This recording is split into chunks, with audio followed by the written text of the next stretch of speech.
కన్నుల పండుగగా నూకాలమ్మ తల్లి జాతర తీర్థ మహోత్సవాలు.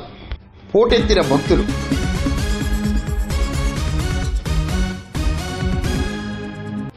పెదపుడి మండలం కండ్రేగల గ్రామంలో కొలువైన ప్రాచీన నూకాలమ్మ తల్లి తీర్థ జాతర మహోత్సవాలు అంగరంగ వైభవంగా జరిగాయి.